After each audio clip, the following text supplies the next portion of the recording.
नमस्कार। मैं जीएम श्रीवास्तव एक बार फिर से एक हिंदी शिक्षक के रूप में प्रस्तुत हूँ।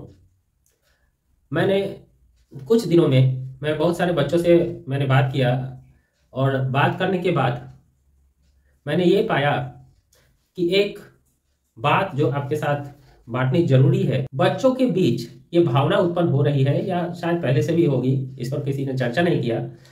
बच्चों के बीच ये भावना उत्पन्न हो रही है कि शायद उनके साथ भेदभाव हो रहा है, शायद उनके साथ वो व्यवहार नहीं हो रहा है जो होना चाहिए। मतलब उनके मन में ये सोच उत्पन्न हो रही है कि उनके साथ भेदभाव हो रहा है, उनके साथ अलग व्यवहार हो रहा है। देखिए, मैंने पहले भी कहा था, आज भी बोल रहा हूं कि सारे बच्चे एक समान नहीं होते, तो जाहिर सी बात है उनकी सोच भी एक समान नहीं होती होगी। मैं ये कहना चाहता हूं कि अगर उनकी सोच में ये बात आ रही है कि उनके साथ भेदभाव हो रहा है, अब ये हो रहा है कि नहीं हो रहा है ये अलग विषय है, लेकिन अगर उनके सोच में ये बात आ रही है कि उनके साथ भेदभाव हो रहा है, चाहे किसी भी क्षेत्र में हो, तो फिर ये एक समस्या तो है। फिर इस पर बात करना आवश्यक है। और आज का विश्लेषण मैं इसी बात से शुरू करता हूं कि बच्चों के मन में ये बात क्यों उत्पन्न हो रही है कि उनके साथ भेदभाव हो रहा है। अब क्योंकि इस पर विश्लेषण आवश्यक है, तो आप सभी के लिए, बच्चों के लिए भी और पेरेंट्स के लिए भी और सभी के लिए मैं एक विश्लेषण लेके आया हूं। कृपया इसे ध्यान से सुनिए और समझने की कोशिश कीजिए कि क्यों बच्चों के मन में ये भाव उत्पन्न हो रहा है कि उनके साथ भेदभाव किया जा रहा है। देखिए, मैं सबसे पहले ये कहना चाहता हूं कि एक बच्चा, चाहे वो 12वीं का हो, चाहे 11वीं का हो, चाहे 10वीं या 9वीं किसी भी कक्षा का हो, यदि उसके मन में ये भाव उत्पन्न हो रहे हैं कि उसके साथ भेदभाव हो रहा है, तो ये उसके शिक्षण जीवन के लिए एक समस्या से कम नहीं है। आखिर ये क्यों ये बात उसके मन में उत्पन्न हो रही है, आखिर क्यों ये बात वो सोच रहा है, आखिर क्यों इसके मन में ये भाव उत्पन्न हो रहे हैं, आखिर क्यों, किस व्यवहार के कारण ऐसा भाव उत्पन्न हो रहे हैं, ये समझना हम सबके लिए बहुत ही आवश्यक है। क्योंकि एक बार अगर उसके मन में ये भाव उत्पन्न हो गए तो इस भाव को मिटाया नहीं जा सकता। क्योंकि हम सभी जानते हैं, सीखने की प्रक्रिया में अगर इस प्रकार के भाव उत्पन्न होने लगे तो उस बच्चे का समाज से, समाज के लोगों से विश्वास उठ जाएगा। वो ये हमेशा समझने लगेगा, ये हर किसी को देखकर ये अंदाजा लगाने की कोशिश करेगा कि कौन उसके साथ भेदभाव कर रहा है और कौन उसके साथ भेदभाव नहीं कर रहा है।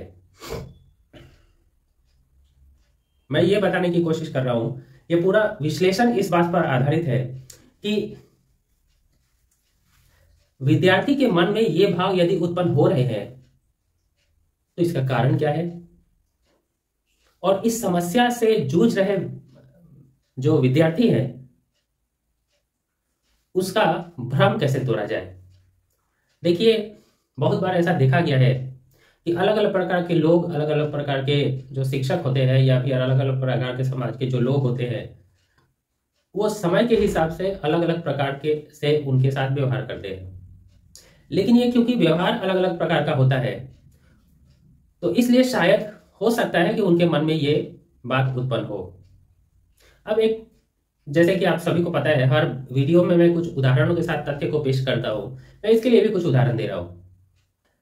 शायद ये भेदभाव की भावना इसलिए भी आ रही है क्योंकि इसमें दो बातें हैं।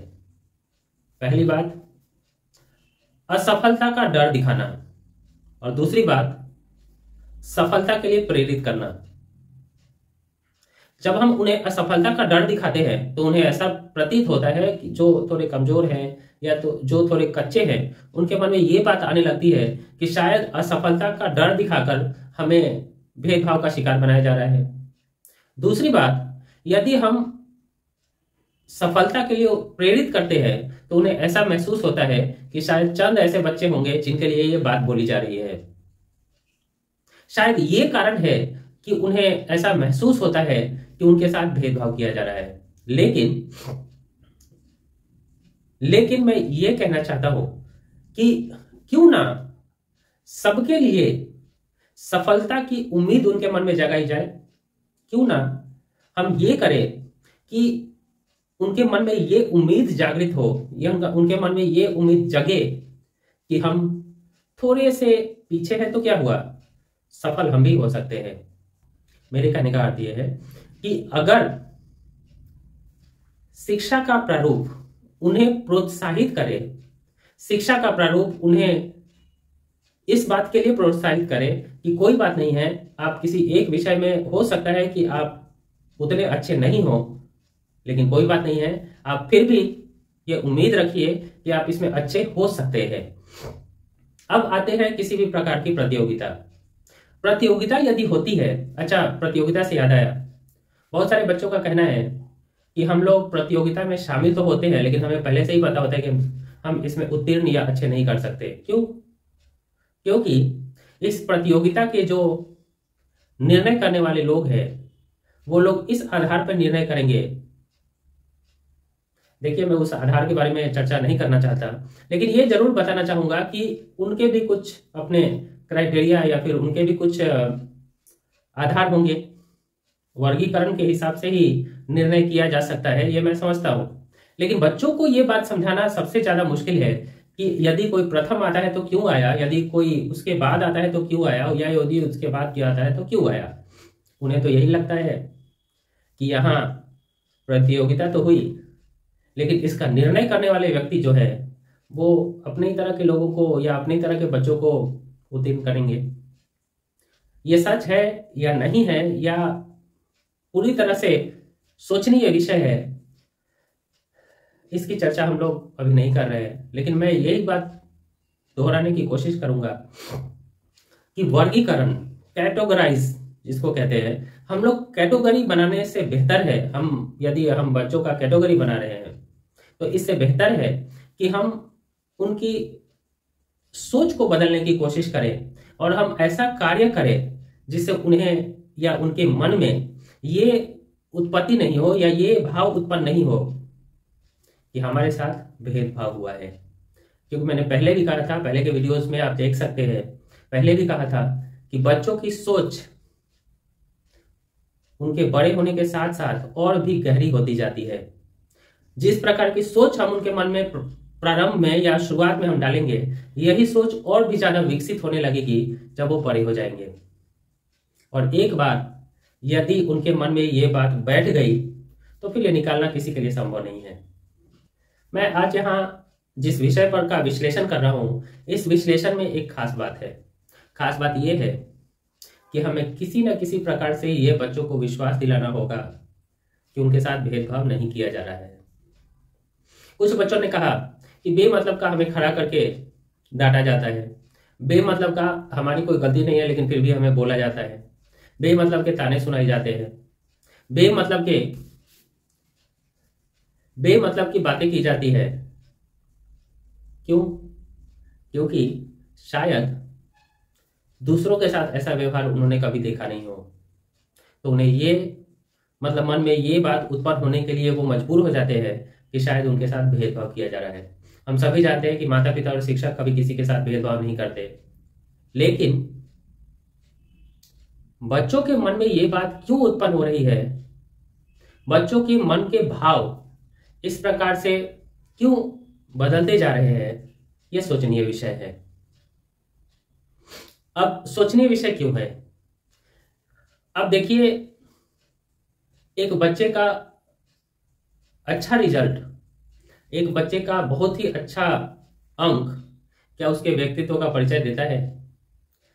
एक अच्छे रिजल्ट पर यदि हम प्रसन्न हो रहे हैं तो अगर अच्छे से थोड़ा सा नीचे कोई रिजल्ट लेकर आता है, उसका परिणाम थोड़ा सा नीचे आता है, तो क्या हमें उसके नकारात्मक बातों को उसके सामने रखना या उसके नकारात्मक बातों को उजागर करना शोभा देता है? मेरे हिसाब से बिल्कुल नहीं। वो विद्यार्थी आपका ही था जिसने अच्छा किया, वो विद्यार्थी आपका ही था जिसने अच्छे से थोड़ा सा कम किया, वो विद्यार्थी भी आप ही का था जो अच्छे से थोड़ा सा कम किया, वो विद्यार्थी भी आप ही का था जो कोशिश करते हुए भी किसी कारणवश पीछे रह गया। आप व्यवहार की बात यदि करते हैं तो माता पिता बच्चों के साथ जिस प्रकार से समान रूप से व्यवहार करते हैं, उसी प्रकार से एक शिक्षक का या शिक्षा देने वाले का भी वही कर्तव्य है कि वो भी सभी बच्चों के साथ एक प्रकार का ही व्यवहार करे। क्योंकि एक की खुशी में आप जश्न मना रहे हैं, दूसरे के तकलीफ में क्या आप उनके साथ नहीं हैं? यदि आप उनके साथ नहीं हैं तो ये बात समाज भी जानता है, ये बात बच्चे भी समझते हैं कि आप शायद किसी न किसी तरह से इस भेदभाव को बढ़ावा दे रहे हैं। मेरे बोलने का अर्थ यह है कि हमें सभी बच्चों के साथ एक शिक्षक के रूप में समान भाव ही रखने चाहिए। भले ही उनका परिणाम कुछ और हो, भले ही उनकी कोशिशें उनके अनुरूप नहीं आई हो, लेकिन इसके बावजूद भी सभी के लिए जिस प्रकार से एक शिक्षक का धर्म है, एक शिक्षक का कर्तव्य है कि सभी बच्चों को वो साथ लेकर चले, ये कोशिश करे कि किसी भी प्रकार से उनके मन में ये बात ना आए कि उनके साथ भेदभाव हो रहा है। भेदभाव यदि उनके मन में अभी से घर करने लगा तो आगे चलकर समाज में वो भी भेदभाव के बीज बोएंगे, और यदि उन्होंने बीज बो दिया तो उस बीज को पौधा बनने से कोई रोक नहीं सकता, उस पौधे को पेड़ बनने से कोई नहीं रोक सकता, और फिर ये भेदभाव की भावना एक भयंकर रूप ले लेगी जो कि आने वाले कल के लिए खतरे की घंटी होगी। मैं यहाँ जिस विषय पर बात कर रहा हूं वो विषय बहुत ही गंभीर है। वो विषय इसलिए गंभीर है क्योंकि वो आपके चरित्र को बदलने की ताकत रखता है, वो आपके व्यक्तित्व को बदलने की ताकत रखता है, वो आपके सोच को बदलने की ताकत रखता है। यहां पर मैं बात कर रहा हूं बच्चों के मन में भेदभाव की भावना। भेदभाव की भावना उत्पन्न होने से पहले मैं ये बात यहां पर बोलना जरूरी समझता हूं कि यदि बच्चों के मन में भेदभाव की भावना जन्म ले रही है तो इसके कारण कहीं ना कहीं हम भी हैं। इसका कारण कहीं ना कहीं या कभी ना कभी ऐसे आचरण, ऐसी सोच, ऐसा व्यवहार जरूर होगा जिसके कारण उनके मन में यह भावना उत्पन्न हो रही है। बड़ों के बीच ये भावना उत्पन्न होना ये अलग विषय है, लेकिन बच्चों के मन में जो एक शिक्षा प्राप्त कर रहे बच्चे हैं उनके मन में ये बात यदि उत्पन्न हो रही है तो शिक्षा देने वाले, शिक्षा का मतलब एक प्रकार से कहा जाए तो शिक्षा का प्रचार करने वाले लोगों पर एक सवालिया निशान है। क्योंकि शिक्षा बदलाव जरूर लाती है लेकिन बंटवारा नहीं करती। शिक्षा किसी भी प्रकार से अलगाव की भावना उत्पन्न नहीं करती। शिक्षा किसी भी तरह से बच्चों के मन को बांट नहीं सकती। शिक्षा किसी भी प्रकार से बच्चों के मन पर इसके उलट असर नहीं डालती। अर्थात शिक्षा किसी भी तरह से बच्चों के मन में गलत भावनाएं पैदा नहीं करती। यदि वो सोच रहे हैं, यदि वो समझ रहे हैं, यदि वो इस बारे में दूसरों से बात कर रहे हैं तो ये चिंता का विषय तो है। हमें सभी को मिलकर इस विषय को दूर करना होगा, इस चिंता को दूर करना होगा। यदि हमने ऐसा नहीं किया तो मैंने कहा था ना कि बच्चे बड़े तो होंगे जरूर, लेकिन यदि उनके मन में भेदभाव की भावना प्रारंभ से भी, शुरू से ही उनके मन में बैठ जाए तो फिर वो ना आप पर भरोसा करेंगे ना ही समाज के लोगों पर भरोसा करेंगे। और यदि भरोसा ही उनका टूट गया तो किसी भी स्थिति में वो दूसरों को ये भरोसा नहीं दे सकते कि वो जो कर रहे हैं वो समाज के लिए कल्याणकारी है, समाज के लिए उपयोगी है या समाज को आगे बढ़ाने में मदद कर सकती है। याद रखिए, आपके द्वारा किए गए शब्द का प्रयोग वाक्य के अर्थ को बदल देते हैं। आपके द्वारा उपयोग किए गए वाक्य घटना को बदल देते हैं। आपके द्वारा व्यवहार की गई घटना कहानी को बदल देते हैं, और आपके द्वारा सुनाई गई कहानी पूरे के पूरे पाठ का अर्थ बदल देते हैं। मेरे यहाँ कहने का अर्थ यह है कि किसी को भी छोटा मत समझिए। उसमें जीवन, कहानी, घटना, वाक्य, इस सब को बदलने की ताकत होती है। इसीलिए जितने भी बच्चे आपके साथ हैं या जितने भी बच्चे आपने देखे वो सभी किसी न किसी प्रकार से अगर वो चाहें तो अपने जीवन को बदल सकते हैं। ठीक उसी प्रकार से वो बच्चे जो आपको दिखाई देते हैं, वो बच्चे जो आप उनकी बातों को सुनते हैं, वो किसी न किसी प्रकार से अपने सोच में बदलाव लाने के लिए आपके शब्दों का प्रयोग कर सकते हैं। इसीलिए मैं ये आपसे विनती करता हूं कि जब भी अपने शब्दों का प्रयोग करें, जब भी अपने वाक्यों का प्रयोग करें, जब भी अपने भावनाओं को व्यक्त करने की आवश्यकता हो, तो उस समय ये जरूर सोचें कि आपके सामने वाला उस वाक्यों, उस शब्दों, उस भावनाओं, उस कहानियों, उस घटनाओं को व्यक्तिगत रूप से ले रहा है और उसी के अनुसार आपके प्रति वो अपना सोच बनाएगा। और एक बार यदि उसने आपके प्रति अपना सोच बना लिया तो आप कोशिश कर लें, वो जीवन पर्यंत आपके प्रति सोच को बदल नहीं सकता। आप क्यों नहीं बच्चों को जीत के लिए प्रोत्साहित करते? आप क्यों हार का डर उन्हें दिखाते हैं? आप क्यों नहीं उन्हें आगे बढ़ने की प्रेरणा देते हैं? आप क्यों उन्हें हार जाने का कारण बताते हैं? आप क्यों उन्हें यह सोचने पर विवश नहीं करते कि वो जीत भी सकते हैं? आप क्यों उन्हें सिर्फ ये समझाते हैं कि आप हार कैसे सकते हैं? आप क्यों उन्हें ये नहीं बताते कि जीत का मंत्र क्या है? आप क्यों उन्हें इस बात से डराते हैं कि हार का कारण क्या हो सकता है? हम जब समझते हैं कि ये दोनों ही बातें उनके आगे बढ़ने के लिए आवश्यक है, हार का डर और जीत की प्रेरणा।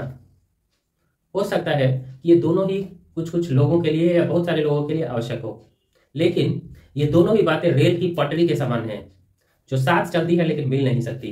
अब आपको यह तय करना है कि कब उन्हें जीत का प्रोत्साहन देना है, जीत के लिए प्रेरित करना है, और कब उन्हें हार का डर दिखाना है। यदि हम ऐसा कर पाए तो शायद उनके मन से भेदभाव की भावना समाप्त कर पाए। अगर हम ऐसा कर पाए तो शायद उनके मन में भेदभाव की भावना समाप्त हो जाए। अगर हम ऐसा कर पाए तो शायद आने वाले कल में वो शिक्षा के महत्व को समझ पाए और ये भी समझ पाए कि शिक्षा कभी भेदभाव करना नहीं सिखाती। बाकी आप खुद समझदार हैं। धन्यवाद।